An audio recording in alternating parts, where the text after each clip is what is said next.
Hey, everybody. Hello. How's it going? Good. How you doing? Man, amazing. Yeah, you are. It's thank you. You're That means welcome. so much coming from you. No problem. I got your back. You got I my got your front back. side too. Oh, dude. I got your Wow. top and bottom. Right. I Oh got my you all over goodness. the place. Ryan's I got you in my got kitchen. me. I got you. I got you in my basement. I got you everywhere, man. I'm getting a little creeped out now. I got you. I got you good. Man, I guess so. I got you in Wow. every way. Phew. Apparently. Yes, it is very creepy around here. Thanks, Jesse. Welcome everybody to Don't Worry Wednesday. We're just gonna move past that weirdness. Okay. Whatever. Oh, Ryan, I love you. Love you too. So welcome. It's Don't Worry Wednesday, and it's on Wednesday. I'm sorry, everybody. It's a little bit late. It was a belt testing evening for my sons and I at martial arts, so that ran a little bit late, and so we got beat up and stuff, and we got to beat other people up, and it was fun. And now we're here. So this is the show where we handle any issues, challenges, or stuff that you might be going through.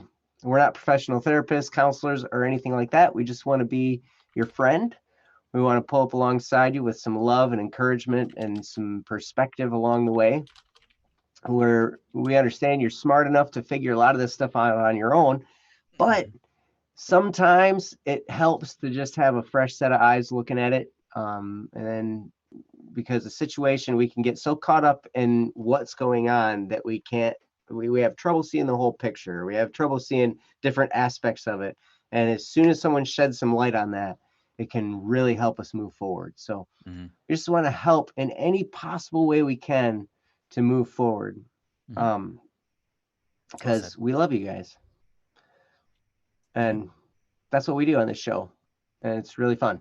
So if you have an issue, you can put it in the chat. You can post it on our website, bss.studio. You can email us at dww@bss.studio.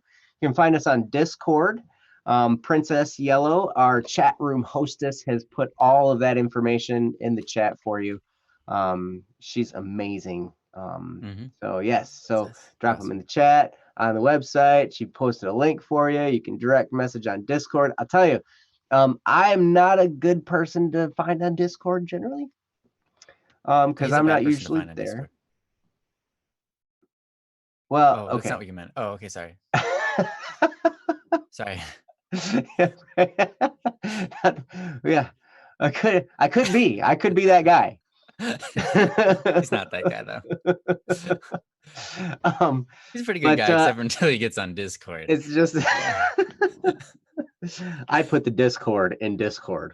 Oh yeah, he does. Yeah, that's why it's all Discordish. No, I'm just not usually there very much. But you can go to bss.studio and you can private message me.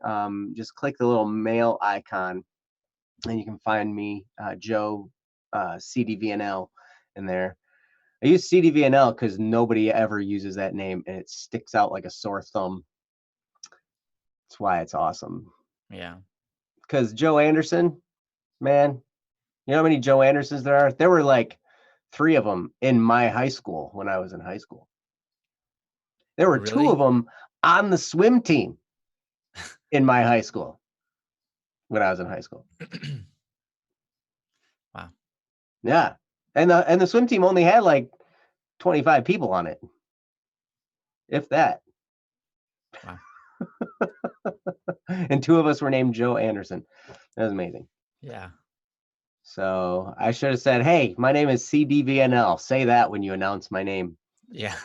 In lane 3, CDVNL. Kadivano. Now approaching lane 3 is Kadivano. Is that how you say it? What's that? I don't know. We don't know yet. I think you just say the letters. That's why it's all capitalized. That's right. Yeah, the judges are like debating while like instead of actually casting, they're just like, how do you think you say this name? Yeah. Well, during my events, they had a long time because I swam the distance races. Like, Mm, so they would have had a long time to discuss it. Well, that's all good. I would have been hearing is because when you're swimming, it was so hilarious to me at swim meets because everybody in the crowd and on the side of the pool and everybody's screaming their heads off for these Yeah, people. They're just like yelling and screaming and going crazy, like go. You and can't it's hear like any of it they can't. when You you're in can't. the They can't water. hear you. Don't know why you're making Nope. all that noise. You just They hear wouldn't know. water rushing past your ears. That's it. Every Yeah. once in a while when you breathe, you see somebody on the side of the pool going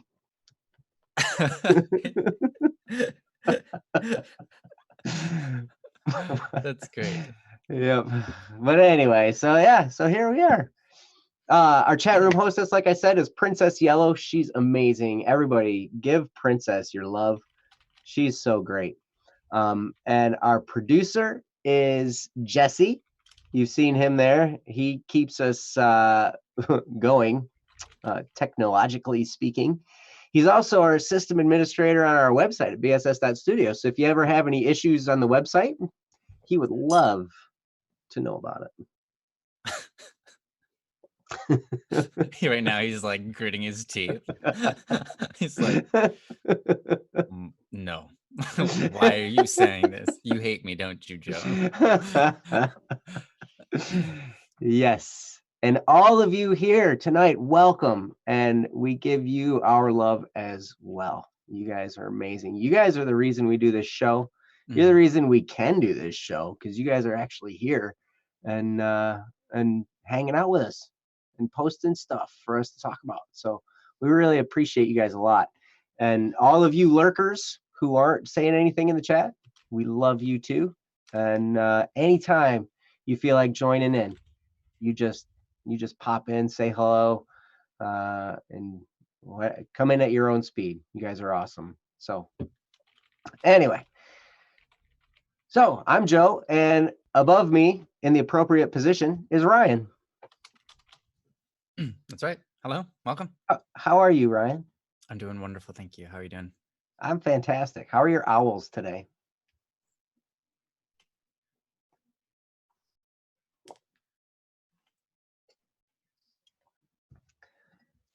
Pretty stable.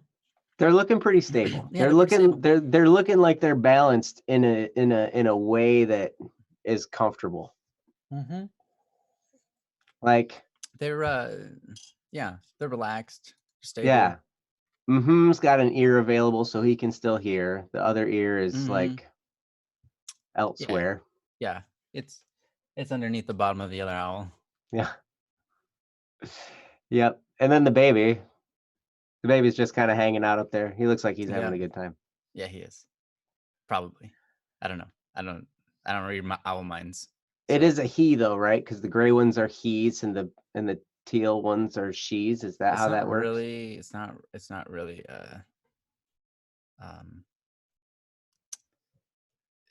it's not really stated, but we're gonna go with that, yeah.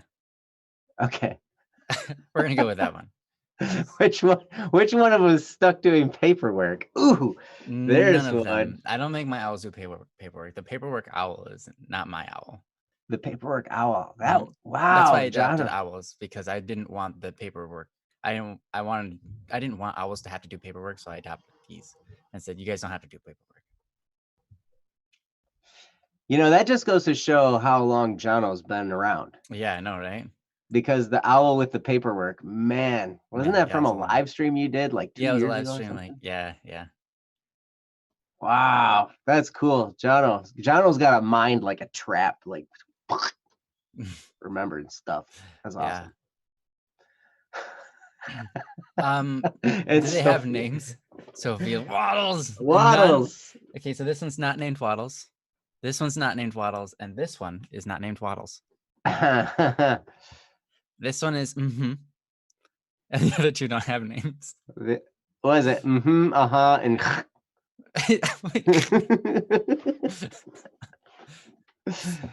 I don't mind that. I don't mind that one. You know, that's a really good question, Marhandi. My favorite book, I think, is probably that one. Yeah. Can you grab it out for us? I want to see you grab the book and it just like, oh man, oh jeez. That's a fake bookshelf. Yeah. Yes, it's total fake. It's a prop. But you guys know that. Don't tell Sophia anybody. says they deserve to be called upon and ah. Upon and ah. Which one is ah? The little one? Ah. I don't know. Upon. This one is upon ah at the moment. But this one is now upon. Mm-hmm. So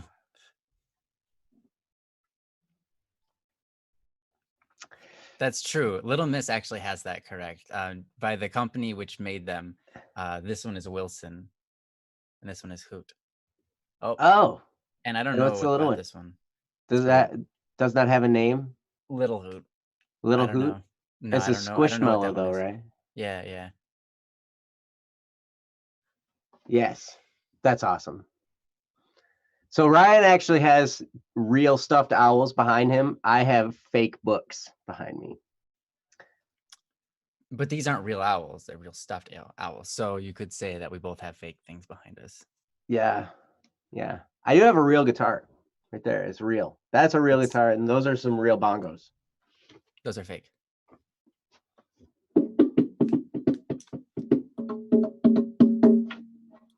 You know the one.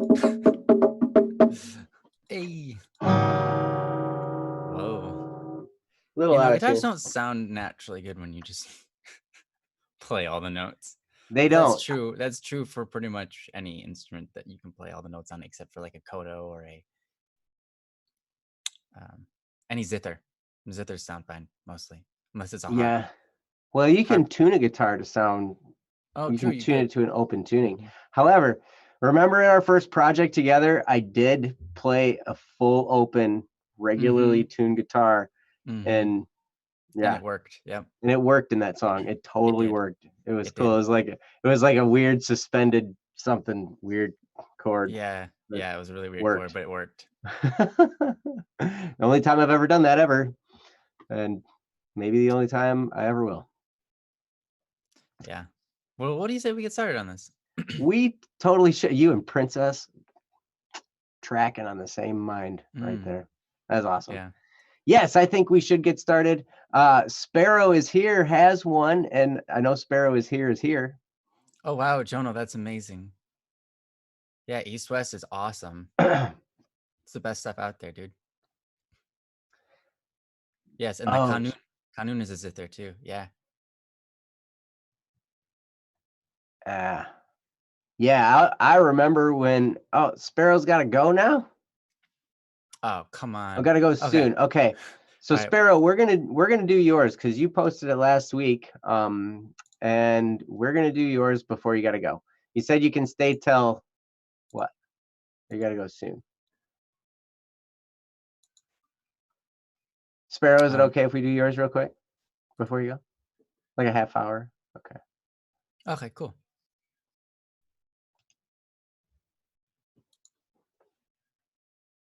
$30 minutes. Okay, we got time. That's enough time. We got time. We can do it. Sparrow. Okay, so here's the link. If I can get it. Can I get it? Can I get it? Can I get it? Boom. I got it. Pow. Bang. Man, oh man. Yes. So there we go. Princess, thank you for handling that while I posted the link. I got to post the link first. So this is you're like nice. You put that one out there so that we could you could win because the moderator was elsewhere handling. Okay. All right. So this is called I Want to Change. I'm Struggling with Fear. The title is intriguing. So yes. So all right. And it says you can go ahead and click the link and follow along while I read. It says, Sparrow is here. The issue I'm having this week is my constant fear of being useless. Sometimes I wish I could change my personality traits. I accidentally bumped into one of my friends in gym and he fell over. Excuse me. One of the teachers told me, no more, insert my name here. For the rest of the day, I felt sick.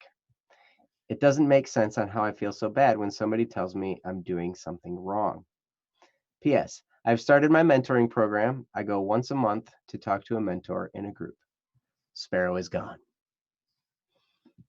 I Nice. like your beginnings and your endings, Sparrow. Yeah. Sparrow is here. Sparrow is here. Sparrow is Sparrow gone. is gone. I love it. That's cool. No, you know what? I totally can feel where you're coming from on this because I've been through similar stuff, maybe not exactly the same. But I definitely know the fear of being useless. That's a challenge that I've had for many, many, many years. Um, and still struggle with from time to time. So, but I'm going to turn it over to Ryan and see what he has to say. So, Ryan, take it away. Sure. Thanks. Sparrow, thank you for this. Thanks for sharing this and having I guess um, the gall to share it. Um, the bravery. There you go. It's not easy to share things like this, and I'm proud of you. Let me tell you something. You this really speaks to your personality. Um, so what you're dealing with here is really just a lot of your personality. Um, and I'll explain a little bit of that. So you have a couple of different personalities in this world, and certain people get upset with certain things.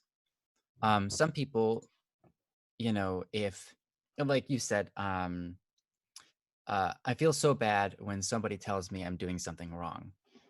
You said it doesn't make sense on how I feel so bad.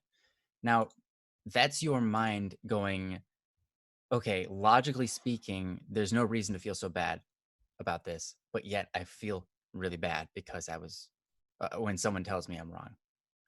Um, and I think that's a pretty normal reaction, but that feeling is heightened on certain personalities. Hmm. Um, and in your personality, likely, um, being wrong makes you feel like uh, how do I say this? When other people think that you're wrong, or whether you're wrong or not, um, or people disagree with you, you might feel really sensitive about that. You might feel internally damaged, like your reputation is being shot down, Mm-hmm. or you as a person are not as valuable as other people, or something along that line. Um, so here's the interesting thing: there are a lot of different personalities out there, and they all come with their benefits. They all come with their pros and their cons, right? They all come with really good stuff and stuff that's not so great. Mm-hmm. And what we can do is learn our personality traits and then learn other personality traits and then just try to do the best we can to make sure we can get the best of all the world, get the best of all the personalities. A great example of this would be Joe. Joe is melancholy in his personality type, which means very he's very task oriented and he's very reserved. He's not outgoing, he's reserved. He's not people oriented, he's task oriented. Mm-hmm. People who know Joe don't think that. People who meet Joe think that he's people oriented. People who meet Joe think he's outgoing. And that's because Mm-hmm. Joe has trained himself to become like that. I was talking to my mom the other day and she's like, "Oh, so Joe, he's like sanguine." And I'm like, "No.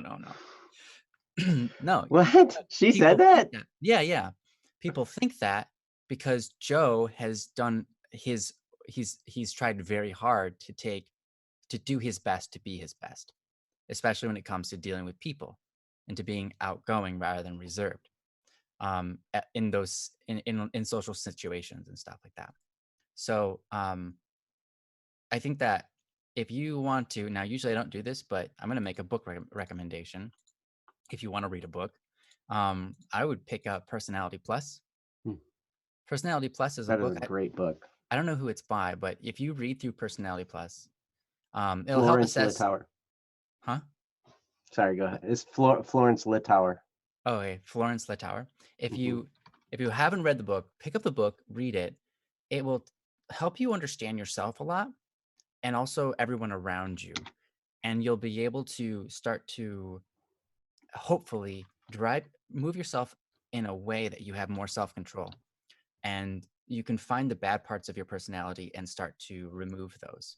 Um, yeah, Personality Plus. Thanks, Joe. And Jeff put up Florence Littauer. Yeah, nice. Thanks, guys. Yeah, we got you. And the last thing I want to say here is this before I just hand it over to Joe. You said, um, let's see here. Where was it? Where was it? Um, you have a fear of being useless, a constant fear of being useless.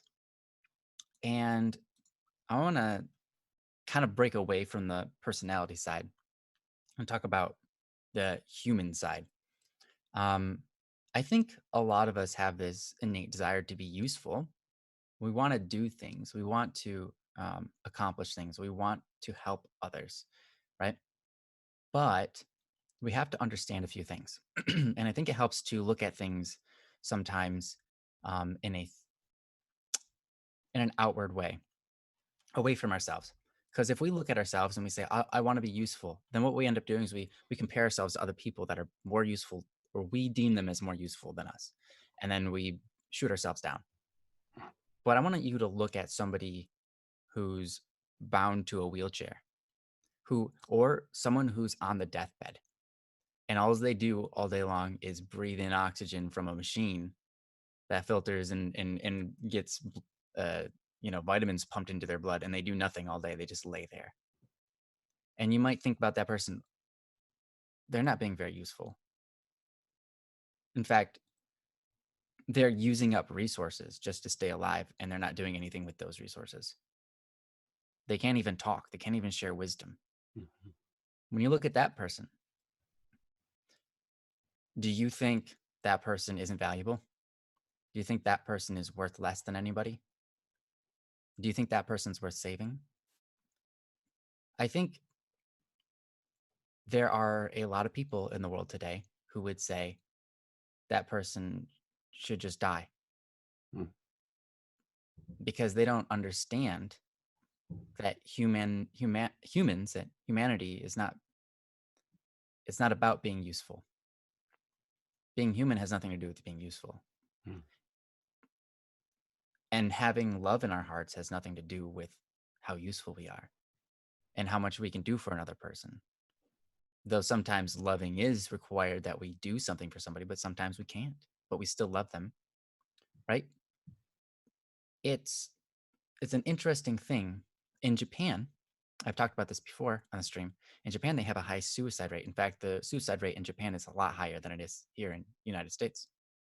Um, and that's because a lot of people say it's because they work themselves so hard, or um, that, or they put so much thought or so much emphasis on doing their um, getting good grades and stuff, that if they fail, they don't know what to do with themselves. The stress is too much, and they just kill themselves because of the stress.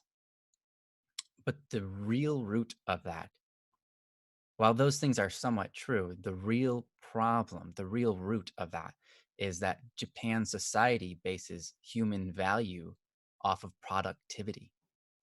Mm. And so if you are not showing your strengths and being productive, if you can't provide for other people, if you feel like you can't do those things, you mentally inside, you attack yourself and say, I am useless.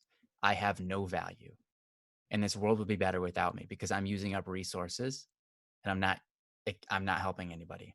So I'm just gonna go off into the woods and disappear. That's that's a result of their culture, their mentality, and the way that they view human lives. And that, it's unfortunate, but that's been a thing throughout all human history in different societies. And it's a thing that's been growing in America for probably like the last 30 years, has been getting more and more value being based upon productivity rather than um, actual just being human, uh, and the infinite value that is owed to everybody naturally because you exist. Um, so if you if you are thinking that perhaps your value is determined by your productivity and how useful you are, I would try to say get away from that sort of thinking.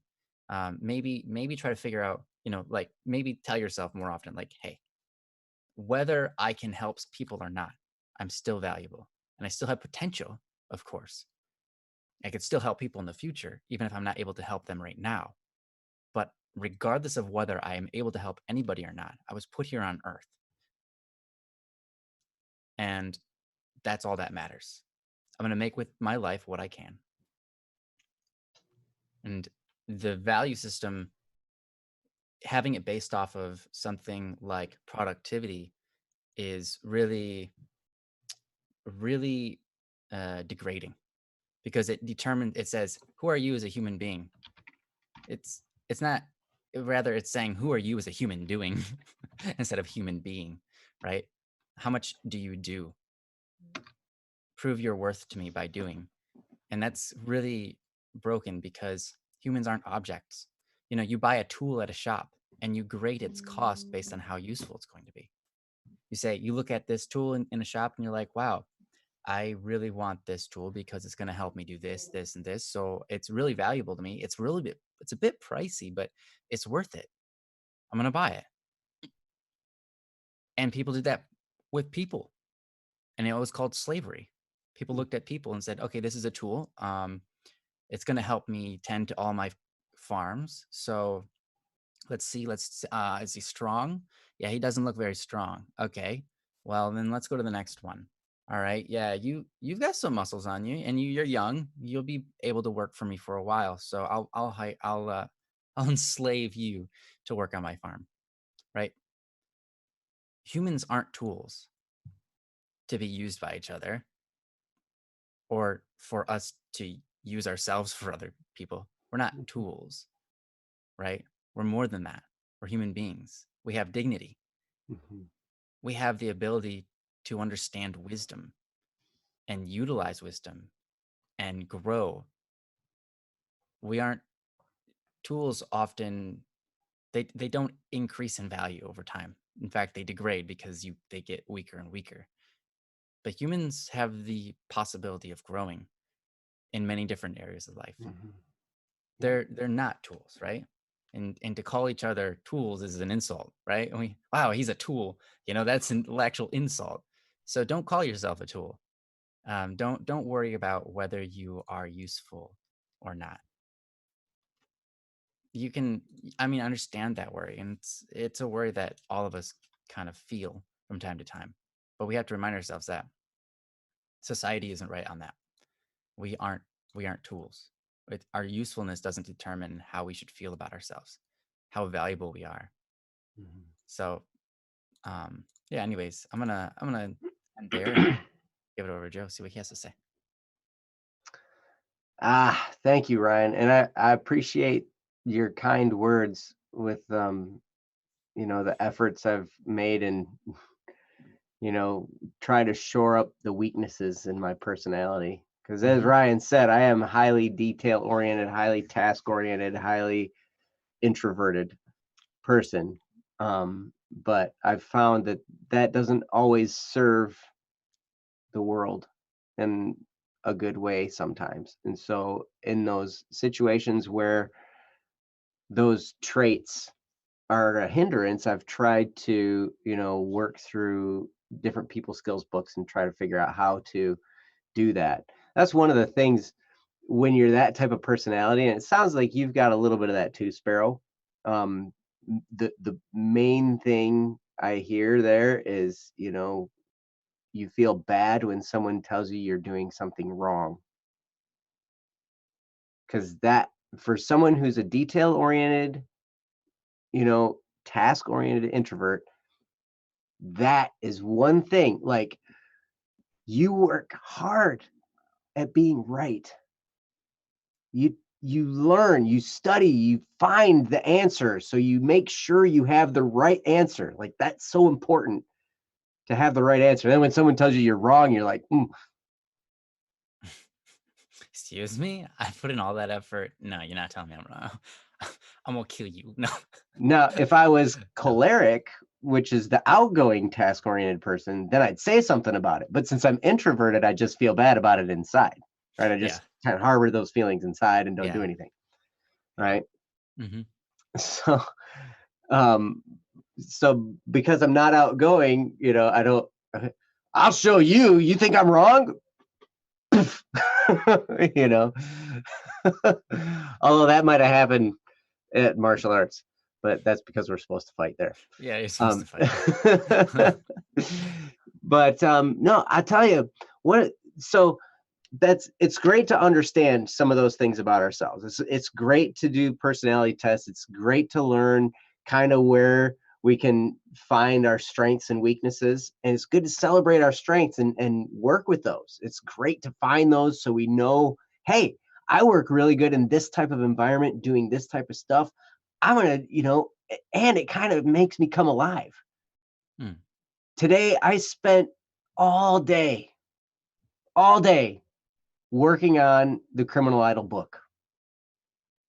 Whether it was working on learning the software to put it together and then actually actually starting to put the book together. Like, there is all this coursework to learn Adobe InDesign. And then from there, it's like, okay, now I feel confident enough to start putting things together, and it's looking cool and fun and everything. And man, time just flew by. Like, the day just flew by. I started like early. I started before 8 o'clock this morning, and before I knew it, it was like 5:30, and I had to get ready to go to belt testing. And I'm like, what in the world, Yeah. But that's like the ideal thing. Like, I'm working on stuff, and I'm just sitting there, spent all day doing that. It's great. But then if I have to go out and actually talk to somebody, then that's really scary. And if somebody tells me I'm doing something wrong, or somebody questions whether I did something right or not, then that really is a huge blow. Because like I said, it was a prime example. I did all this coursework so I could learn how to use this software. So I know how to use this software now. If somebody tells me I don't know, then I'm going to be like, well, I did all this work learning how, you know? But, so at any rate,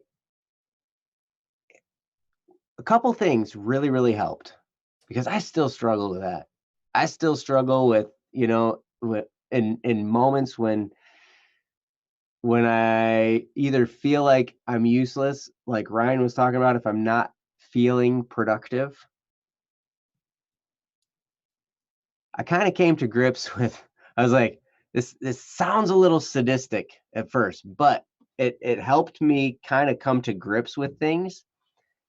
And this was a progression. So I started off where I was like, okay, I'm trying hard, and things don't seem to be working. I'm trying really hard. I'm learning stuff, and and I feel like I'm still messing up, or I'm not where I want to be yet. And so I kind of got to this point where I was saying to myself, well, I know two things about myself. One, I'm going to try really hard. That's the first thing I know about myself. Thing number two that I know about myself, it's never going to be enough, apparently. And I was like, and that sounds like it's discouraging. And maybe it is a little bit. But I was able to come to grips with it in a way that was like, oh, well, because it doesn't matter too much then, because that's just how it is. And I remember a guy, there was a speaker talking about personality types, and this guy was a very highly sanguine person. So he was like, yeah, life of the party, woohoo, we're having fun, he smiles, loves everybody, doesn't know where they park their car or what kind of car they even have or whatever. They don't remember all that stuff. And he's like, I know these people who are so detailed and they can't stand making a mistake. When I make a mistake, I'm like, oh, well, who cares? Yeah. And I'm like, oh, it's okay to make a mistake. It's okay to be wrong. It's okay to fail once in a while. It's okay to try really hard and mess it up. It's okay. And when I came to grips with that it's okay. So I started off, we're like, okay, I'm going to try really hard and it's never going to be enough. Like, and I just labeled myself that at first. But then I moved to, I try really hard and I trust myself. I didn't stop trying hard, but all that's happening is I'm just making mistakes. That's part of figuring it out. It's okay to make mistakes. I'm like, oh, it's okay to make mistakes. Hey. Well, then comes the mantra. This is the next step in the progression. Some of you who have been here a while, what I trained my kids to say, right? Mm-hmm. I trained my kids where I was like, okay, I'm like, hey guys, what's dad the best at? And they go, messing it up. I'm like, that's right. I'm the best at messing things up. And people are like, everybody was shocked when they hear that. Like, you taught your kids to say that? Like, yeah. Because I don't want them to be afraid like I was for years and decades. I was so afraid of making a mistake. So afraid. And part of it, we talked about our school system a couple weeks ago. Part of it, I think, is that, where they make you so afraid to make a mistake. Like it's such a big deal to make a mistake. And it's like, no, in the real world, that's how you figure things out. You don't get a study guide for life. You just don't. So you go make mistakes and you learn from your mistakes. And that's it. And so that's what I was telling my kids. I was like, yeah, it's okay to mess things up. You try not to mess the same things up over and over again. You try and learn from those mistakes, but that's what helps you to learn. Let's see, the best the forehead wrinkle game. That's right, man. You got a big forehead. So I tell you, it's okay to make mistakes. It's okay to be wrong. When I finally came to grips with that, I was like, wow, that opened up a whole world of possibility. Because I was like, wow, now I'm not afraid to try things and have it turn out like junk. Because I'm going to put it out there and then everybody's going to be like, I don't know so much about that. You might want to fix that, like that thing you just created. Like, you might just throw it out and start over, actually. John, it wasn't rude. But I'll tell you, Sparrow, it's okay. One of the things to realize is that everybody else has the same discouraging thoughts. Everybody else has self-esteem issues from time to time. Everybody else feels insecure about themselves. Everybody feels insecure about what they're doing. Everybody feels a little bit useless once in a while. Everybody feels like a screw up. So you know what? You know what is great? When you come to grips with that fact that it's okay to mess things up, and you're not scared of messing things up. You're not scared of being wrong. You're not scared of being the most remedial, dumbest guy in the class anymore.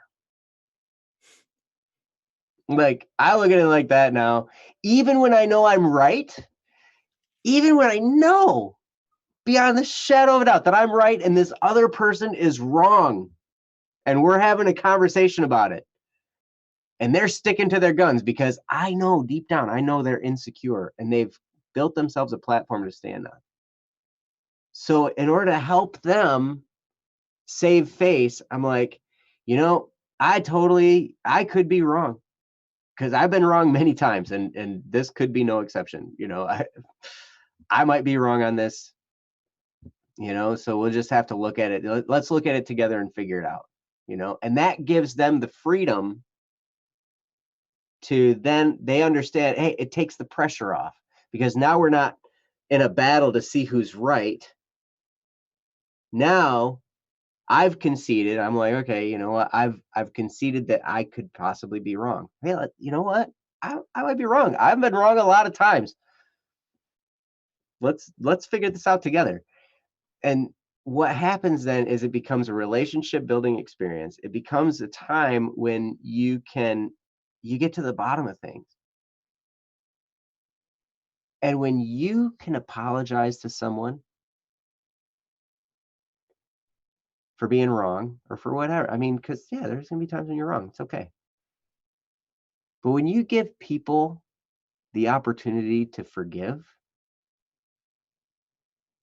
you give them the chance to heal in some way. Because you remember how we've talked before. I know you've been here when we've talked about this, Sparrow, where we've talked about forgiveness is the healing thing. Like healing comes through forgiveness. And when you apologize to someone and they have a low self-esteem, what you've just done is you've given them the opportunity to forgive and heal some of those self-esteem issues. So when someone calls you useless, when someone, does something mean, when even a teacher, because teachers are humans too, they mess things up too. They might be having a bad day and say something off the cuff, and then for a week they might be looking at that experience where they said that thing to that student and kicking themselves for it and feeling guilty about it, But when you can come in and apologize, especially if you're in the wrong, I try and put myself in the wrong so I can apologize and mend the situation. Even when I know I'm right, I try to find a way. How can I find a way that I was wrong so I can heal this situation? And when you can do that, I'll tell you, you will feel so much peace. At least that's how it worked for me. And I know you got to get going. So I apologize for being long-winded, but Ryan, did you have anything else to say about this? No, just that was really great, Joe. Back everything you said. That was absolutely true. Yeah, and Sparrow's probably got to get going. So thanks for hanging around, Sparrow, and we hope that some of that helped, at least encourage you down your road. So yeah, we love you, man. You're awesome. Yeah. Thanks for joining us all the time. You rock. Thank you. Yes, thank you for being here. Thank you for posting. And yeah, this is a really important question because I think it helps. I think a lot of people deal with this same thing. A lot of people in Japan, as Ryan was saying, deal with that uselessness feeling, and that's tough. So, Sparrow, if you can stick around for a while, we'd love to have you. We're not kicking you out. We just know you. We just know you said you gotta go soon, and we don't want to hold you. We don't want to keep you. We don't want to hold you back from doing what you're supposed to. So thanks again. You're amazing. So I see a Cherry is here. Cherry's here. Sparrow's here. Says thanks, guys. I'm glad I was able to come tonight. Awesome. Yes, me too. We are too. Always a treat to see you. Sparrow is gone. That's awesome. All right. So let's see. Let's check our list here.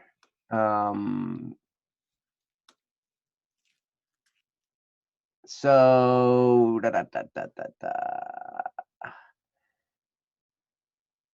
Cherry, you've got one that was pretty recent. Cherry that also goes by Starlight. Cherry, you always have such great names. I gotta tell you, Cherry, how do you come up with so many awesome names? Because the toughest thing ever is coming up with a band name. And naming anything is hard. Naming, yeah. You play a video game and it's like typing your character name, you're like, oh no. And then like 80 minutes later, you're like, all right, I think I got it. Ah, darn it, but I don't know. But Yeah. Cherry's got the lock on names because all the names that you come up with, because you've come up with a few and you've renamed yourself on the website a few times, and all your names are awesome. And I'm like, wow, yeah, names are super hard.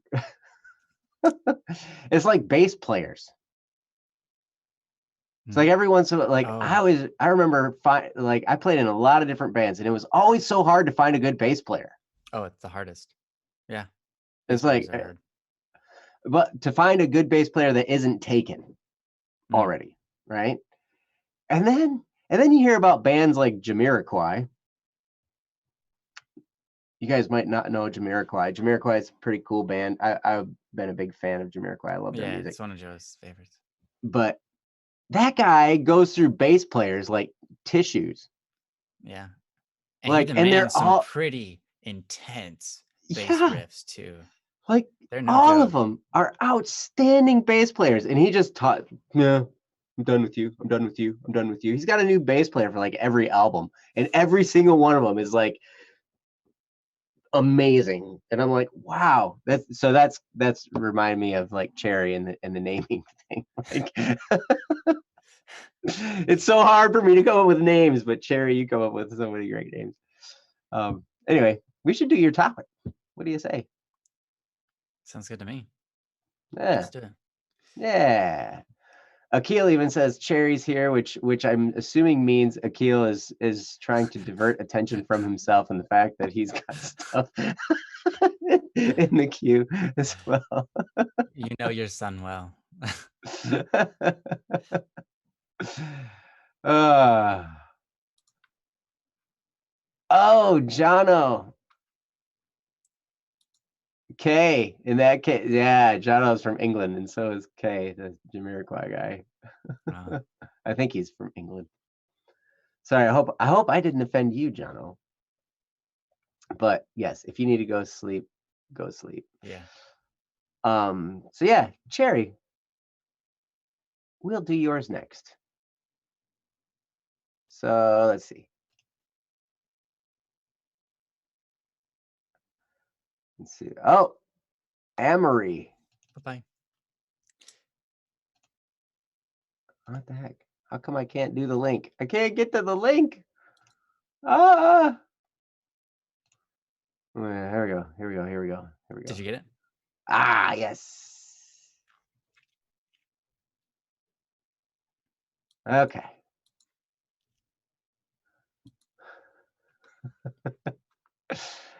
Oh, thanks, Akil. One of these days, we're going to do yours. It's going to be great. Yeah. You're going to love it. It's going to take the whole stream. Yep.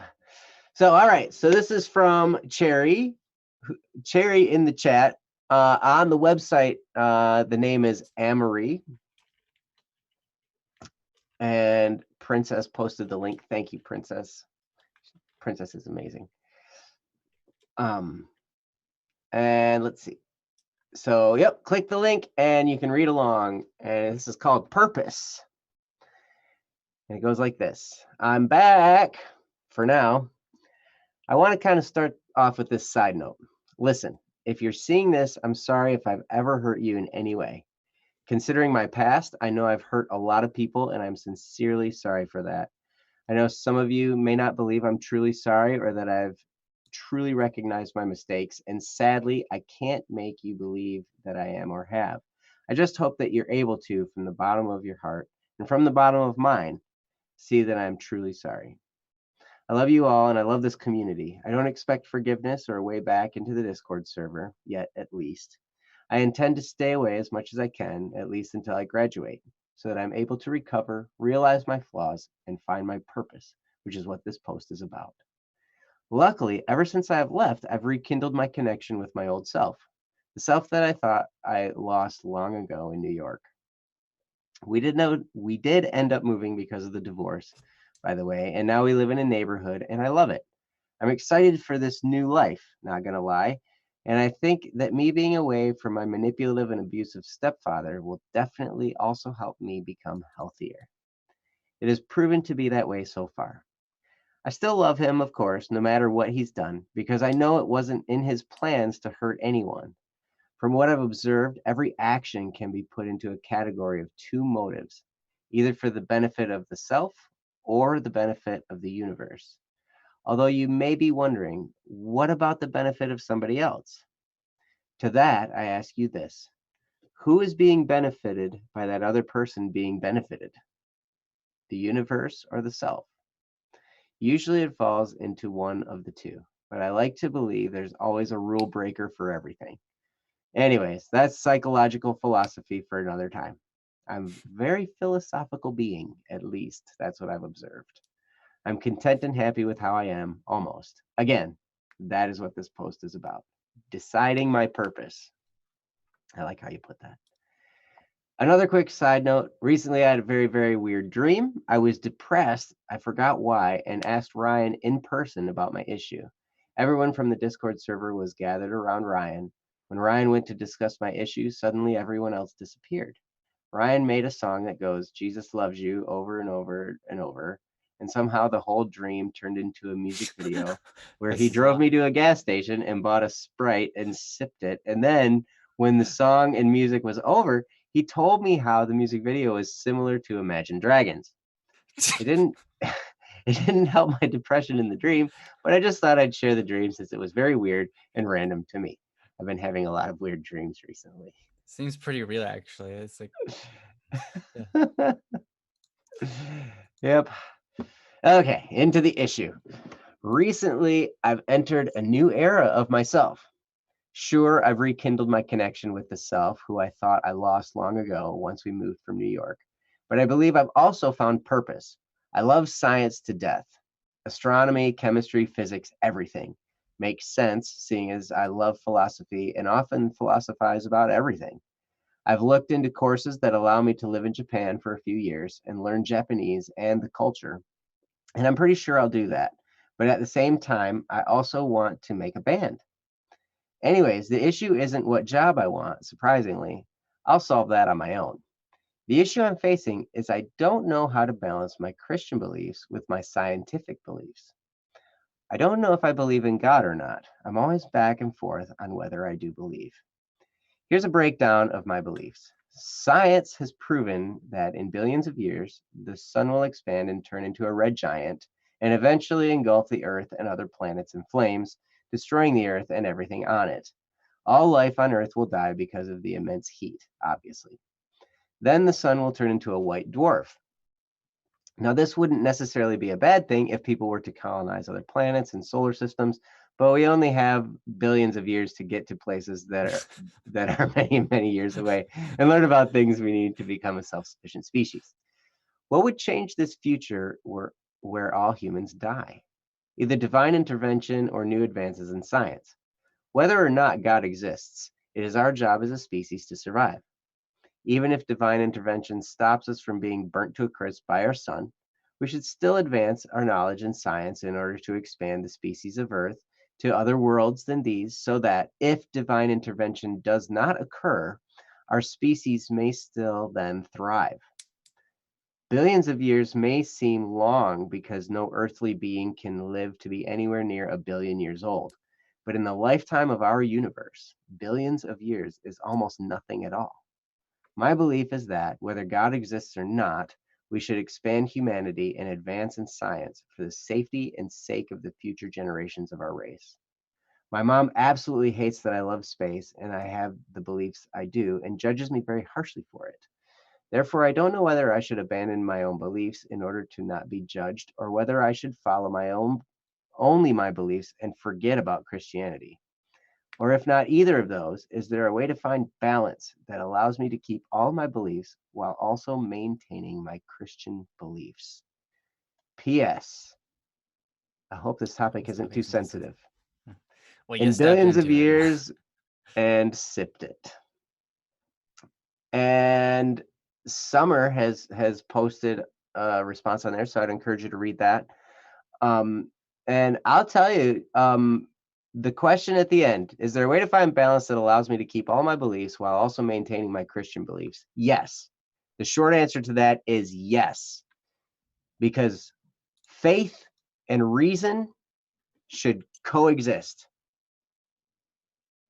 And science says it's very interesting. There are people who are biblical fundamentalists in the Christian faith that say everything in the Bible has to be literally true, like, like, and a lot of those people are young earth creationists and stuff like that. I used to think that way as well, but really it's very interesting. There Those things taught in the Bible can be symbolic. They can be symbolic, they can be allegory. They may not be literal. And it may also Ryan's trying to get me to stop talking, I think. No, I'm just He's choking on my coffee, man. over here, over here dying. You're making. No, I'm just kidding. He's like, oh no, Joe's gonna be offensive. No. But science teaches us about how the world exists. That's not necessarily the realm of Christianity. Christianity teaches us how faith is, and it teaches us those things about faith and morals and stuff like that, but leaves the science part to the science world, right?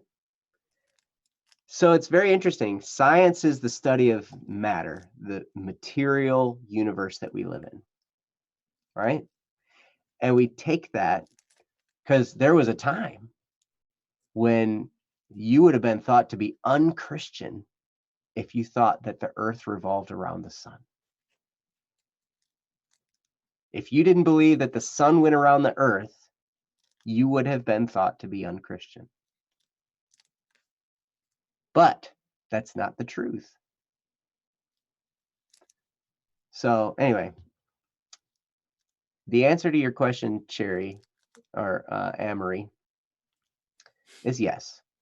You can find that balance between your scientific knowledge and your Christian faith. And I'm going to turn it over to Ryan because I know he's heard many talks on this topic and he knows how to package it in a way that I don't. So take it away, Ryan. Yeah, no, this is a great question. This is obviously driving down the theological route. And so that's fun for us here, me and Joe, but it might not be fun for everybody in the chat. So I promptly apologize to you if you're offended by religious speaking, or if your faith is different than ours. That's expected, and it's all right. That's okay. Something that should be said right off the bat is that every religion has truth in it. Period. Yes. If that they wouldn't were not exist so, without it. Yeah, if that were not so, it would not exist because people would realize there's no truth here and they abandon it. That's true with everything. Joe was just pointing out the earth revolving around the sun, right? There was a time where people thought that was the case, and there was a time where it was debated, and then there was a time where it was solved. Now people go, okay, yeah, the earth revolves around the sun, period. Everyone's abandoned the idea that the sun revolves around the earth. Like, no one thinks that that's the case.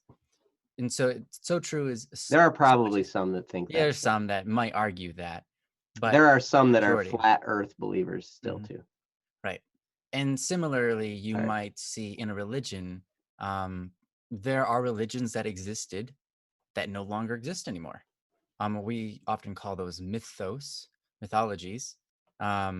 Like what's a good one?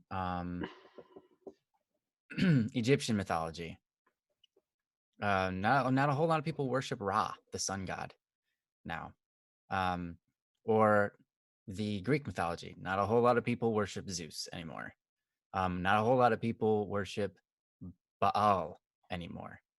And for good reason. He was a pretty bad guy. I mean, Let's be honest. He demanded human sacrifices, often in the forms of babies in a Mm, giant iron pot, mm, and watching them melt. That sounds great, doesn't it? Anyway, yeah, it's pretty amazing. bad. Nah. Um, so yeah, there's truth in every religion, pretty much that exists today. And so if you are of a different belief, it's all right. And I don't expect um I Shay, I don't expect you to have the same exact Christian beliefs as we do, but they're going to be pretty similar. So I just kind of wanted to get that disclosure out of the way, so that anybody who's obviously this is a subject about Christianity and um, and science. So there you have it. You said I love Greek mythology. I'm gonna name my child Echo. I hope I pronounced that right. I don't know. Mm-hmm. From Greek That's right. mythology, who is one of the nymphs. I absolutely love her story. Oh, I guess I Yeah. don't know that story. That's cool. Her story is how Echo came to be, like the echo. Oh, like okay, that's cool. That's cool. Hmm. Hmm. When you hear And your yeah, echo, that's actually her mm, saying it back to you. really? Okay, Yeah, that's her nice. curse, is she can only repeat what she hears. Oh, interesting. At Yeah. least that's the story that I heard. I hope it's Okay. the same Yeah, one. that's cool. Yeah, it is an interesting thing. I would also like to, just because it's part of the subject, Norse mythology was never a religion. And it's funny to me when people talk about Norse mythology as if it were a religion, because the Norse people never believed in that sort of mythology. It was actually a story for them that they kept on advancing upon through storytelling. Mm. Like they set up a world and an environment together. And then when they, to pass time, because they didn't have anything else to do, they didn't have TVs to watch. They all just sat around the campfire telling stories, and they're just making up this giant story. That's why people are born out of each other's armpits. Um, so Norse mythology is grand, but it is a comedy at best. Um, it's definitely never really practiced. Um, and that's also why in Norse mythology you end up seeing a lot of Greek mythology being entered into, and then Christianity, being entered into, and all these different realms coming together in Norse Mhm. mythology, because it was just a hurlemage of different ideas that people were talking about, and writing down, and storytelling. But anyways, sorry about that derail. Onto the subject. Yeah, as Joe said, there is a balance between the two. Um, when you're looking at religion and you're looking at science, um, so you could say in religion, God creates the world, right? Science explains how that happens, through which means we exist, the world that he created. So you could say, I breathe in oxygen and I exhale uh, carbon dioxide, right? That's science. That's not religion. Mhm. But you could say God made it so that we inhale oxygen and turn that internally into energy for our bodies, and he allowed it, made sure that we had a sufficient amount in the world for us to do that and live with each other. And then we exhale oxygen or carbon dioxide for the trees and for plants and stuff like that. And you could say that's a beautiful system. It's awesome that God put that together for us, Mhm. or he allowed that to come into being for us, right? That you could say that's religion. But to say that we inhale oxygen and exhale carbon dioxide, it's a fact. It's a fact. That's all it is, Mhm. right? It's not, oh, that's religion. It's not religion. Is it science? Technically speaking, yeah. But really what it is it's just fact. Science, in fact, was the word science, the scientific method, was developed by Christians, Catholic Christians. Why? Because until Christianity, the belief systems that were in place would not allow for science to exist, Mm. because science required you to take apart the world that is put together to figure out how it works. Mhm. time and time over again so you could understand it. The problem was most religions in the world deemed everything to be sacred. And if you take apart that object, you are defacing that object and you are doing something terrible. You're doing something immoral. But Christianity said, no, these are tools. These are capable of being destroyed and put together. And as we learn, we can do more with it. We can learn how to put more things together that didn't exist before, because science, you know. Um, we lived in the Western world was very much based on, and a lot of the Eastern world too, like China and Japan, were very much, this rock is a sacred thing. Don't smash it. But Christianity said, well, there's ore inside and we can use that ore, right? And that ore can help us to, build society up, build technology. Now we have internet, which we communicate across because of technology. But also it allows us to create fences for our animals. It allows us to help animals. In fact, humans are one of the only species that mass helps other animals, and also the only species that goes around planting trees on purpose. Some animals do it on accident because they poop. Yeah. But we actually go out true. and we're like, let's grab all these seeds and put them in the ground and plant them because we need more trees in this world. Because, we cut them down. But also the fires burnt them down and beavers cut them down. We're not the only ones, right? Humans are incredible. But it's important to understand that Christianity and science, they don't conflict. Society often says that they go against each other because science proves fact, and religion is about something that's not fact, not provable. But that's not necessarily true. Because science is the order in which we find fact. Religion is another order in which we find fact, which we find truth. So you could say, just as you go out and you search into the world and try to figure out, why is it that when something bad happens to us, right, we can take that and we can either turn it into something even worse for ourselves or turn it into something better for ourselves. We could possibly look into the past at the problems that we've faced and say, I grew because of those things. That's amazing. That's because of science. No, it's not. Science has nothing to do with what I just said. Science isn't the end all be all for truth, right? What I just spoke about, that's not religion either. It's wisdom. But where does wisdom come from?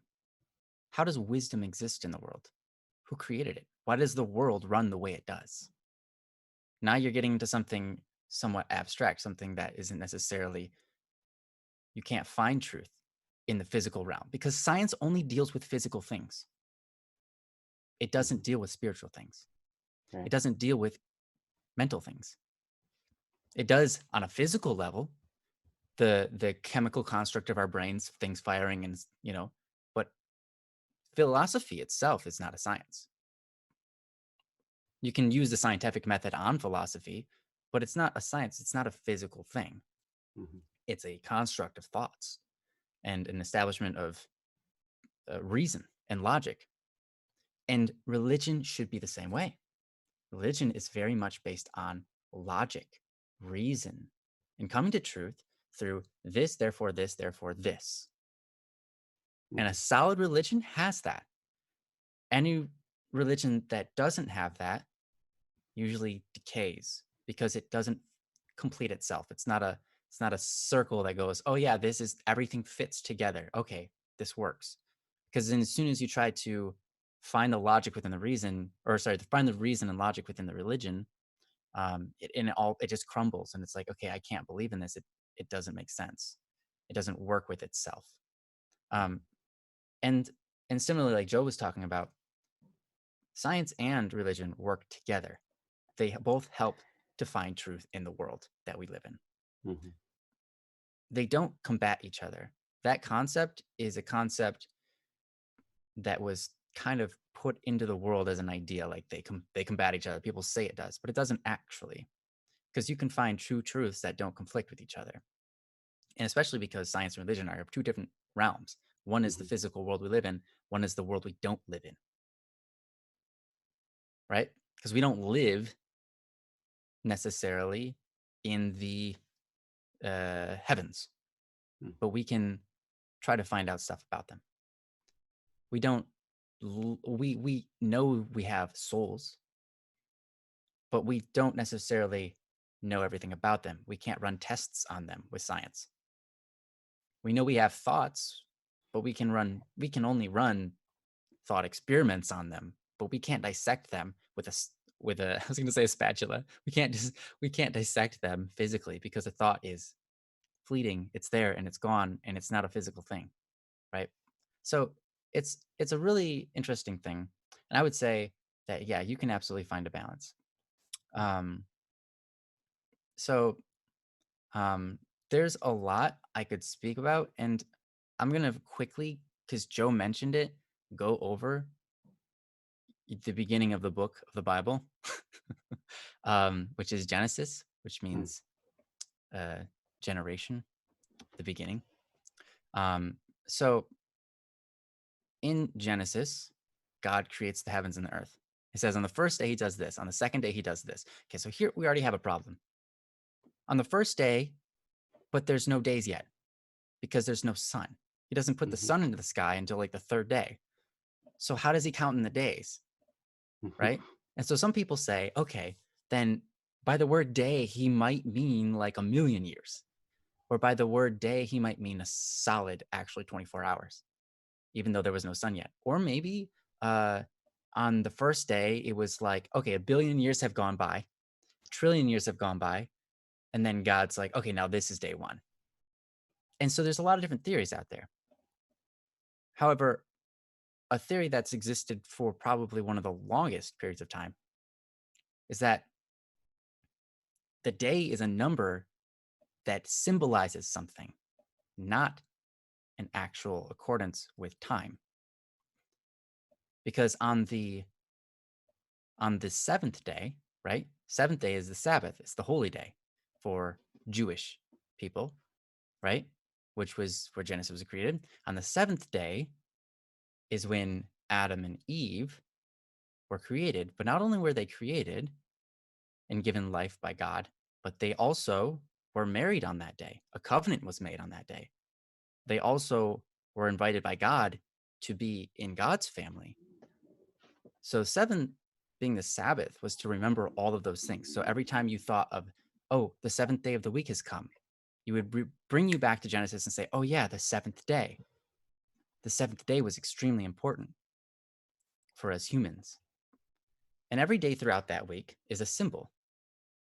Every number meaning something special. 6. Actually, 7 wasn't the day that humans were made. Sorry. 7 was the day of the covenant, the day that God came down and made the covenant with them. 6 was the day that humans were made, along with the beasts of the field, because 6 is the number for the beast. I'm sure you've all heard 666, the number of the beast. Yes, 666 being beast, beast, beast. It's absolute beast, right? And It's so also Nero.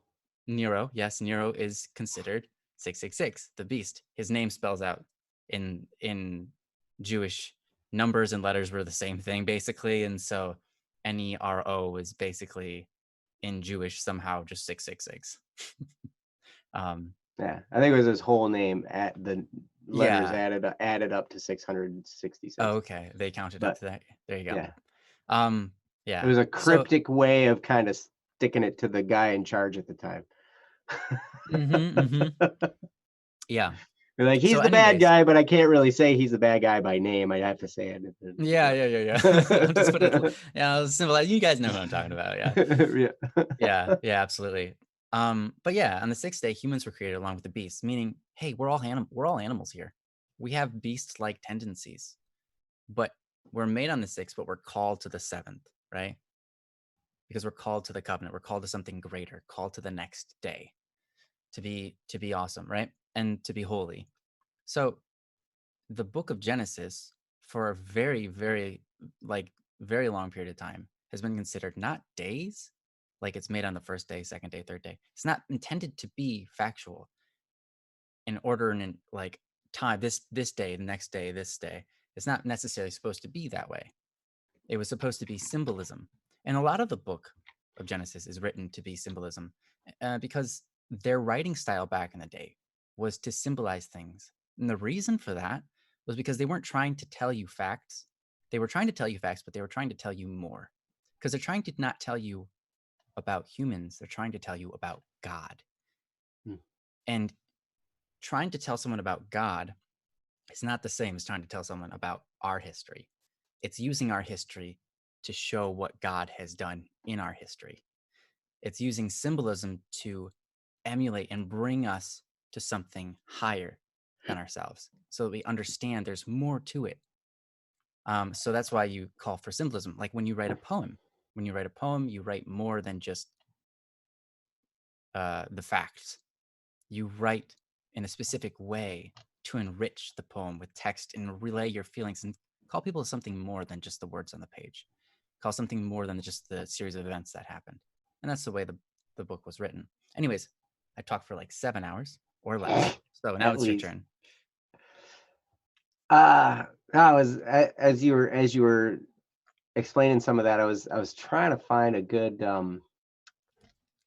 podcast for you. There's a guy that in light of this question, Amory or Cherry, I'm gonna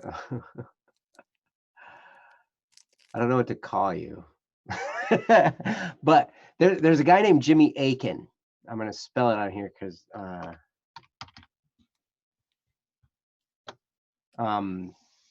look him up and look up his podcast. He's got a podcast called Jimmy Akin's Mysterious World. This guy is a deeply faithful and devout Catholic Christian. And he is also a brilliant science-minded person. Like there's another guy. What's the priest? Who's a blind priest? You know what I'm talking about, Ryan? A blind priest? He's blind and he does a bunch of science. He does a bunch of universal outer No, space. he's not actually fully. Is he fully blind now? Anyways, yes, I know who you're talking about, and I'll have to think about look the him name up. while you. I'm gonna look him him up. So anyway, but this is religion and science that are working together, right? And that's how it really should be. Like Ryan was saying, it saddens me so much that there's this conflict between scientists and religious people. Because really they ought to be working together to explain the world we live in. And they Not have for saying many years too. Oh yeah, absolutely. And as like Ryan was saying, like it was an act of Christians to come up with science itself, to come up with scientific method where we're studying this stuff. But it's and as Ryan was talking about, like it was kind of written into the culture that you couldn't look into that stuff because it was just these deities, these gods that did it, like Ra and all these different things. It reminded me of the movie where it's like, why are alligators so angry? And it's like, well, Mama says alligators are angry because they got all them teeth and no toothbrush. And the professor's like, no, alligators are angry because they have an enlarged medulla oblongata in their brain, and it causes this, like this overly aggressive response to everything, right? And it's like, and so that's the difference between like the science and then just like the explanation that we've always heard in our life. And it can blow people's minds when they hear for the first time something that science has proven. Yeah. Blow their minds. Like, man, the first time something gets explained in a different way, like it just people automatically will reject it because they don't believe it, because they've been taught something else for so long. Father Spitzer. Yes. Father Spitzer's universe. Spitzer's universe. Yes. Spitzer. Yes. Those two guys, Jimmy Akin, Father Spitzer, these guys, talk science, and they do it in a way that cooperates with religion, because it all should be a seeking after truth. And I love what you commented here. Cherry says, I was watching NASA TV, and there was an interview at the International Astronautical Congress for this year, which is like a big space event. During the interview, the person answering the question said, some of the scientists admitted they have no idea what they're doing.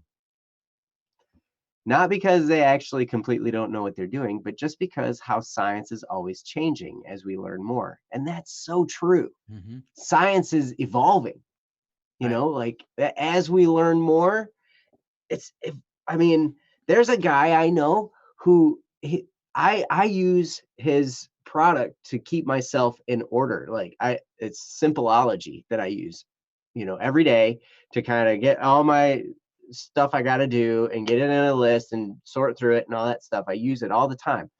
And people ask him, they're like, why don't you make it like fully mobile? Because he doesn't have it fully mobile. He's got a mobile app that kind of does a little bit of stuff, but he's like, nope, I'm not going there, because he believes so strongly in the technology of the future. He's like, now we have graphene. Like this is a new element that's kind of a combination of a few elements on the periodic table. Now it's graphene, and it can be 1 atom thick. You can power, a computer. He's like, so now, like, we have this mobile phone. We think we're so special because we got this mobile phone that's a little computer we stick in our pocket. The computers of the future are going to fold up like a piece of paper and stick in our pocket. So he's like, I don't even get into the mobile thing because, it won't be long before we're going to have full computers. It's like the CD, Nobody listens to CDs anymore. Everybody listens to, stuff on their phone. Pretty soon it's not going to be the phone. It's going to be your computer that you fold up put it in your pocket. Right. So that's his thought. That's why he won't go mobile. Right. That's funny. But so anyway, but yeah, so science is changing and it's evolving. But the thing is like Ryan was saying, science's job isn't to describe faith. And faith and the faith aspect of things isn't meant to describe science. They should be working together in tandem to find truth in all those areas. One thing that I love what Tef was saying. Tef said here, he chimed in, he said, but soul and thought is nothing more than electronic pulses in our brain. That's true. The question you have to ask yourself is, which is the stimulus and which is the response? Does the electronic pulse cause the thought? Or is the thought reflected by the electronic pulse? Something to think about, because yes, that's true. They go hand in hand, our thoughts and our feelings and all that kind of stuff, and the electronic pulses in our brain, along with the chemical reactions, the different chemicals that go through our brain and all that stuff. They work in tandem. But one thing that I have trouble finding, is our rationality. Because we have choice. We can choose our thoughts and we can choose our feelings. And even though they're electronic impulses in our brains, we choose them somehow. So there's something that animates that choice but that whole time, the electronic pulses are going on, showing that there's activity going on, but we're deciding these things. So something is animating that. There's something choosing. That's our being, right? And Ryan was talking about science as the study of the material world. Absolutely, that's true. One thing that is immaterial, that is very real, is a thought. Yes, we see the thoughts happening in our brain through the electronic firings in our brain, but the thought itself, that's not a material thing. Math is not a material thing. Math is abstract. Maths. Maths, sorry. Yeah, if you're from to those out there in the other side of the world. Uh-huh. Maths. Yep. What comes first, the egg or the chicken? That's a really good question. That's a very good question. And in fact, I tend to believe that the chicken itself was probably an evolution of some creature that came before it. Some kind of breeding mixture, something, as the progression of the species came through, over the course of history. Eventually, an egg was laid and it hatched, and something chicken-ish came out. So probably the egg came first, and there was something in there that was chicken. But before that, there was something that wasn't a chicken that somehow became a chicken. When it comes to the question of what came first, the chicken or the egg, I think the real answer is, how did it taste? Right. Did it taste like chicken? Did it taste like chicken? Then it was chicken. Yep. So at any rate, it always is hilarious to me when there are religious people who pound their fist and they're like, science is wrong, blah blah blah blah blah. It's like, dude, like, they have the data that they're showing you, like, look. And there are religious leaders out there that are just like, no, that's wrong. And I'm like, you're just denying. You're just in denial at that point. And to me, and then on the other side, you've got scientists, staunch scientists that say science disproves God. And I'm like, okay, one thing about God is you got to define what God is. What is God? And there was an astronaut, a Russian astronaut, who is an atheist, and he was like, yep, I went to outer space, I didn't see God, so I don't believe in him. God, no one ever said he was up there. Like, okay. I guess the some mythology said he lived in space, I guess. Yeah, and you didn't even explore all of it. Right, exactly. Like space is pretty expansive. But that's besides the point, because what we believe God is goes to the scientific method. The scientific method, one of the things in science says, for every effect, there is a cause. And that's not a scientific point, because you can't really prove that with the physical realm. That's just Right. the truth in But reality. that they use that truth in the scientific method. Something Yeah. caused this to happen. And you have to believe in that truth, or you don't believe in science. Right. It didn't just happen randomly. Something caused it. Mm-hmm. Something caused it. And so it's like boom, boom, boom, boom, boom. And so what I believe as a Christian is that God is the cause before all the other causes. Because eventually you go back, this effect happened, well, something caused it, boom, boom, boom, boom, boom. And eventually you get to a point where you cannot explain a cause. And there has to be something that is not material, that's basically an intelligence out there, right? Pure spirit, as people have said. But yeah, there's a cause, a first cause. That's what we believe God is. The thing that started all the other chain reactions in place, right? And that, like, that's not a spaghetti monster in outer space, as Richard Dawkins would have you say religious people believe God is. No, we don't believe God is a spaghetti monster in outer space. We believe God is the first cause. And I remember Stephen Hawking talked about he's the guy who came up with the Big Bang theory. And his reasoning was like, well, gravity exists, therefore the Big Bang happened. Okay, that's good. I imagine when the first cause, the thing that before all things, that's outside of time and matter and everything, said, let there be light, there was a Big Bang. Boom. Actually, it was a priest who developed the Big Bang theory, who created it and then popularized it. It's true. Yep. But then what Stephen Hawking did was he used it to he was trying to find a way to prove that God didn't exist, that all this happened by chance, that somehow all this stuff came from nothing. Because in the beginning, there was nothing.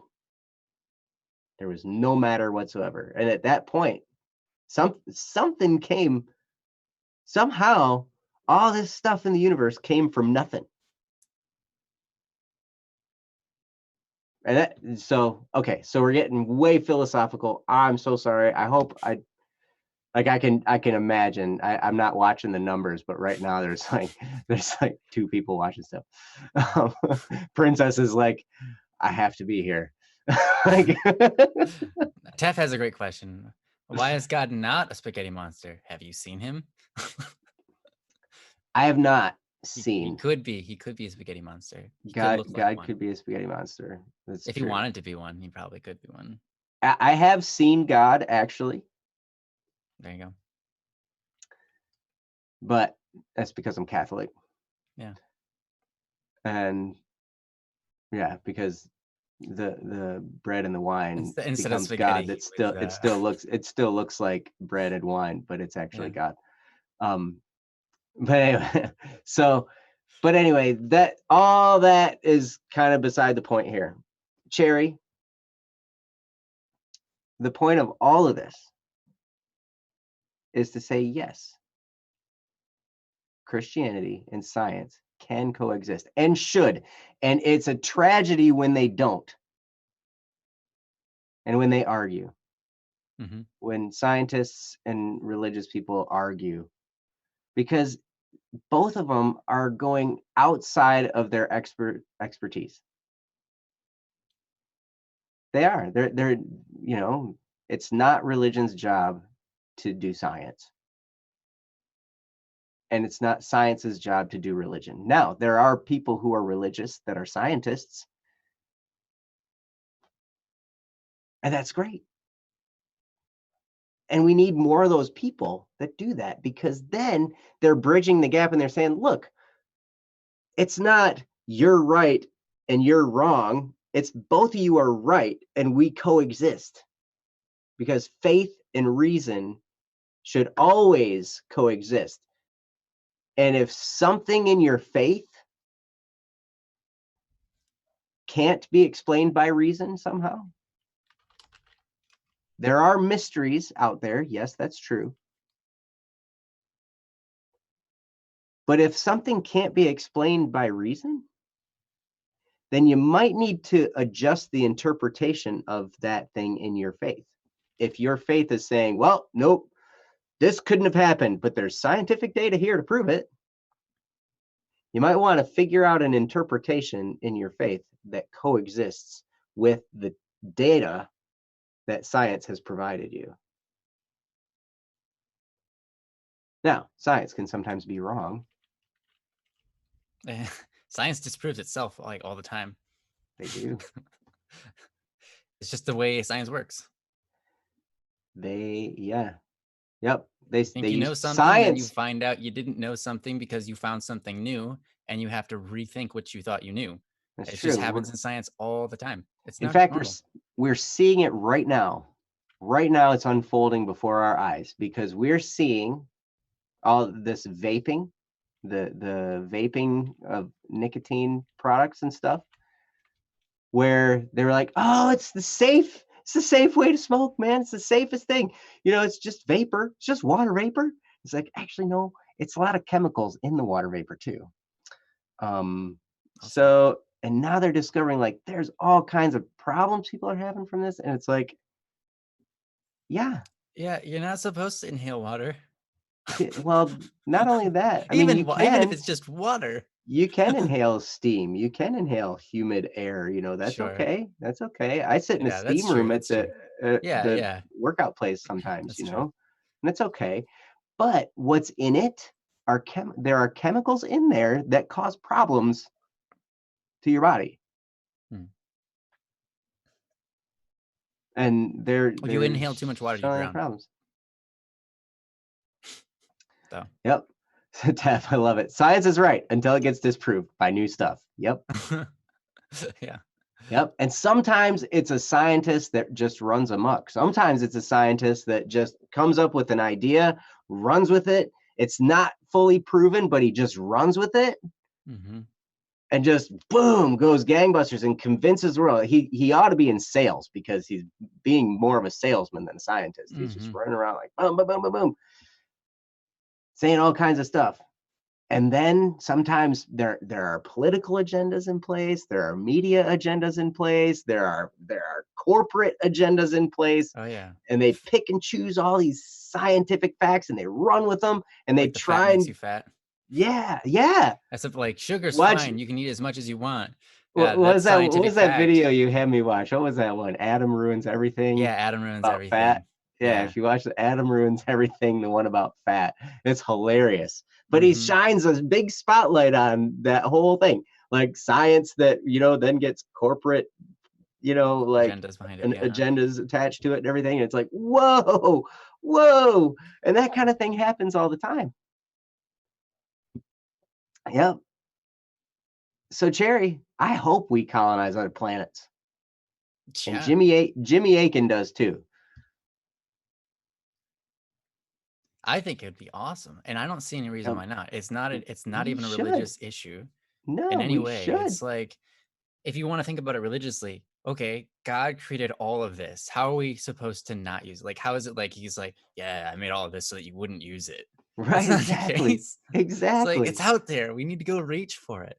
Right. I mean, Absolutely. what if on God's timeline the world isn't supposed to end until we have reached the farthest reaches of the universe, like in Star Wars, where we've figured out, light How do you use the speed force? and Oh no, nothing. like like jumping into hyperspace and Yeah. moving at super speed so we can reach those far ends of the universe. All that technology can happen. And we can't fathom it right now, but 50 years ago they couldn't fathom the cell phone that the guy was talking about doesn't want to deal with, you know. So I tell you, it's amazing. It's an amazing universe we live in. It's full of wonder. It's full of just just outstanding things to be discovered Mm-hmm. and great things. And you know what? It coexists perfectly fine with Christianity. And anyone who tells you it doesn't has a wall built up somewhere in their life. And it's sad because they do coexist. My mom was an anatomy teacher. She was all about the human body. She is one of the most prayerful people I know. She prays harder than just about everybody else that I've ever met. Her faith is so strong, and yet she's a scientist. She was a professor of human anatomy. Everything was how the body works. And the wonder of all that in the human body didn't say that that disproves God. That told her, oh my gosh, look at this order. Look at how all this is put together. Look at how could this possibly be a mistake or an accident of the universe? Like there was a wonder involved with the whole thing. And she would dig into all the different bones. She knows all bazillion bones in the body and all the different muscle systems, all the different tendons. She could name them all for you, all everything. Because she tested people on it and she graded their tests. Yeah. Like Yep. Ooh, Akil. That's a great statement. Time basically isn't supposed to be physical. That's true. Time isn't. But time only exists because there is the physical. Right. Aha. That'll get your brain. We need to have a theological day, actually. Right. We talked about it Theology Thursdays. Yeah, we would go down so many rabbit holes. It would be amazing. Yeah, if we were allowed to, we would really delve into a lot of crazy stuff. But Mhm. yeah, That's a great way to put it too, Cherry. Time is a matter of change. If there's no change, time is stopped. It's true because time measures yeah, but a sequence of events. Like it's that's true until you consider this: absolute zero, Kelvin, 0. Matter stops moving, but time still continues. Time stops for those in absolute zero, but time moves on for everybody else.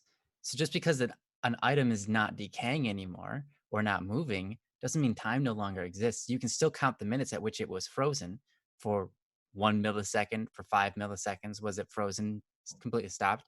You can count it. That's true. So time But exists outside of. there was still matter to be discussed about. Yeah, but that's because we exist outside of it. Aha.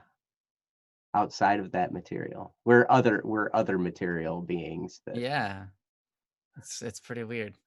It's crazy. Cool. Yeah. Cool stuff. Yeah. Yep. Well, that's very interesting. And you know what? Princess, you're right. Speaking of time, it's getting about time to go because it's like midnight over here. Yeah, you're right. So I would love to do another topic, but I think we've gone on. You know what? I'm looking at my talking time and your talking time, Ryan. I talked way longer than you.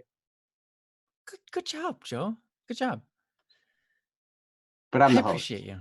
Yeah, good. I was entertained though, so I didn't even notice. Oh, I felt good. like we were having a discussion, even though it was mostly you. I felt like we were. Let's see, We you're like, both yeah, had Joe, things to way say. to hog the conversation. I'm great. I'm glad you did. But I'm glad you did. Cherry, thank you so much for that topic. That's something that I love talking about. I love to learn about that, because for a long time I was in the camp of religion is at odds with science, and I have to pick one or the other. And I felt so great when I learned that I didn't have to pick one or the other. I could acknowledge scientific data and I could also acknowledge religious truth, and they could coexist. And I could be a faithful Christian and One understand science. one quick easy catch-all phrase that I remember hearing is science describes the world that God created. Or science explains the world that God created. Mhm. Period. Yeah. They don't conflict with each other. They're just two things that exist. Mhm. So, yeah. Yep. Science Side by side. discovers God's creation Yeah. and uses it. And I love how Ryan was talking about, we find ores and those create civilizations. And then we have the internet. And I'm like, yeah. And then on the internet, you can play Minecraft and dig up virtual ores. More ore. That's so true. And they exist as little tiny bits of information stored in your computer It's by so flipped fun. magnet pulse and stuff. It's pretty great. Or ions, rather. Jared, Hey. welcome. Have we seen you before? Possibly. I want to say yes. It's just been a while. I think it could be. It's been a while since I've seen your name pop up. Oh, Sumner. Ah, ha, ha, ha. Yes. Okay. I'm glad you're happy, Jerry. You're awesome. Yes. You think I should play Minecraft? I actually played Minecraft a long time ago. You should play it again. It's fun. Actually, it was a long time after it came out, but it's already been a long time since I played it. I have a problem with Minecraft. Yeah. And that's when I play it with my boys. I get really hooked on it because we're in there and it's fun. You need the only thing you need in Minecraft is sand and glass. You That's need sand in a totally, furnace. totally wrong. You just make glass and you build everything with glass. Because then you can see through it. It has so much more advantage than over anything. Because then, if you have glass, you build up a wall, you can see what's on the other side of it, when the monsters run away, you know. Mm, Yeah. there's so much So more I to can't want someone Minecraft to than 1v1 me in Brawlhalla. All right. that. All you need is Video games. dirt. Dirt, oh my gosh. You know what I'll tell you? This is kind of how Minecrafting goes when we play in multiplayer worlds sometimes. Uh-huh. I've got two sons, right? And we'll all be in the same world. And then inevitably, eventually, one of my sons will go into my other son's chest and he'll take something out of it. Oh. Oh no. And then the fight will ensue. Ah! And then Oh no. one will kill the other one. And, Oh it's no. like, and then it's like, and then finally somebody disconnects from the server, and so then it's like, beep, and they're gone. It's like, well, oh well, Mm. that was fun while it lasted. It was fun until it wasn't. Oh man. Yeah, they need to just have like an open chest rule. I don't care if you take any of this. If I put it here, you can have it. That's how I always considered those things. It made it the most peaceful. We're working Yep. together here. We're trying to do stuff together here. So if you need anything, just take it. That's Yep. always the way I saw it. So that was funny. I was like, so finally, last time we Cain and played. Abel stuff. You're right. You're right. One Yep. son kills the other. Oh. Psh, psh, psh. You hear the noise, psh. Stop Yeah. it. Psh, stop it. Psh. Would you please stop killing me? Like, Oh my gosh. no, you took my bed and you turned it purple.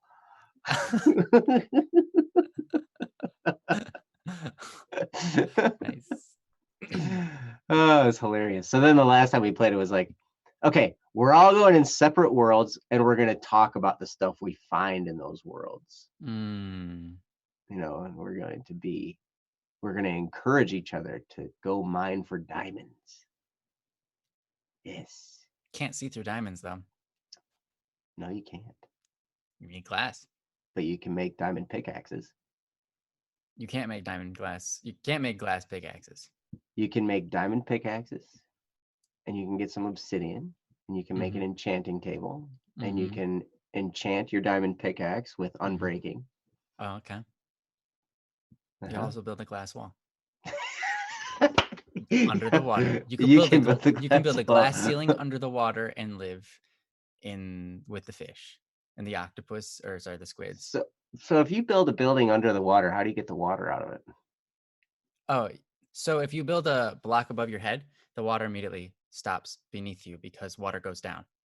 And it flows from the top downwards. So if you have something above you, the water underneath it immediately stops as long as there's only one square of space.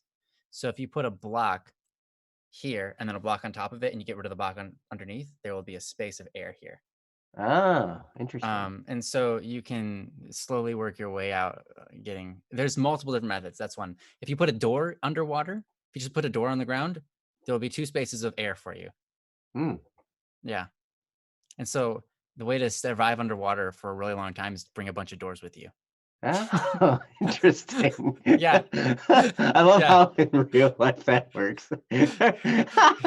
We saw this YouTube video. It's like the Minecraft villagers, They're like, we're gonna go cut down a Christmas tree, and they go out and they go out there and they're like, hey, we found the tree we want, and then they go to cut it down and one little square pops out of the tree and the rest of the tree stays up. They're like, oh.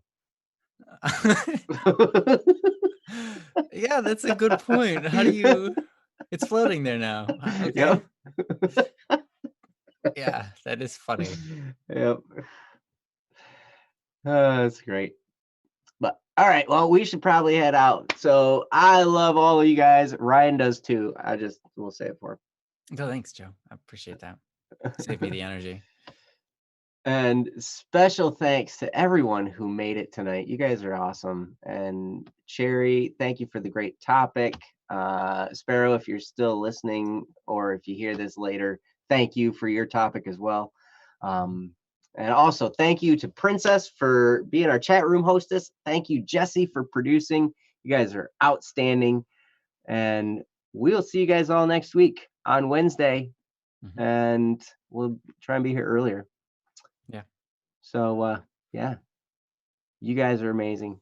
Thank you so much. Awesome. Yeah. We love And you. go to bss.studio. And if you feel like it, go play some Minecraft because it's fun. All right. Remember, guys, you have Joe's approval. That's right. We'll see you guys next week. Love you guys. Bye-bye.